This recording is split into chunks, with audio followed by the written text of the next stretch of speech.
Umeksena na ang mismong matchmaker ng Manny Pacquiao promotion na si Sean Gibbons sa posibleng pagbuhay muli sa kinakasang mega fight sa pagitan ng 3-division champion John Riel Casimero at ang former unified IBF and WBA super bantamweight champion Marlon Tapales. Kung ating maalala ay noong nakaraang linggo lamang ay tinanggihan nitong kampo ni Tapales ang 5 million pesos offer ng Treasure Boxing Promotion upang labanan si Cuadro Alas. Keep in mind na itong si Sean Gibbons ay may personal na issue noon pa man sa magkapatid na Casimero at wala itong ibang hangarin kundi mabura itong si Cuadro Alas sa rankings ng 4 na sanctioning bodies. Kumbaga ang gusto nitong patunayan kay Cuadro Alas na kung hindi ito babalik muli sa MP promotion ay hindi na ito magkakaroon pa ng malakihang laban at misulang gagamitin pa nito si Marlon Tapales upang tuluyan ng patahimikin itong si Alas sa 122 division.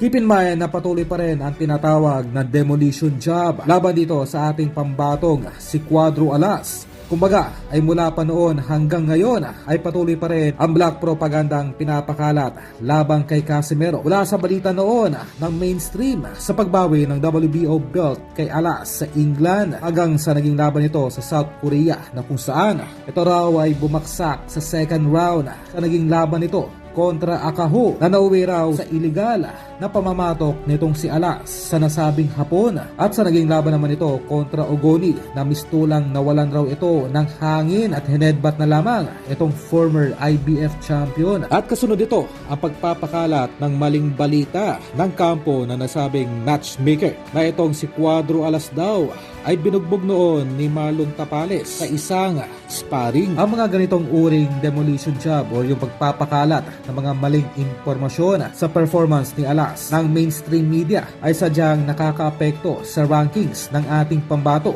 dahil ang mga sanctioning bodies po ay hindi lamang bumabase sa panalo ng isang boxer dahil bumabase rin ito sa balita mula sa mainstream media. Kumbaga ay kung may mga ganitong paninira pa rin na pinapakalat kontra kay Alas mula sa mainstream media dito sa Pilipinas ay posibleng mahirapan pa rin ang ating kababayang makaakyat sa rankings. Ganun pa man ay atin na lamang ipanalangin na sana ay matuloy na nga ang nasabing laban ng dalawang Pinoy upang makuha muli ni Alas ang atensyon ng world boxing. Kung may panalo nito via knockout, ang posibleng maging laban nito kay Tapales ngayong darating na Mayo.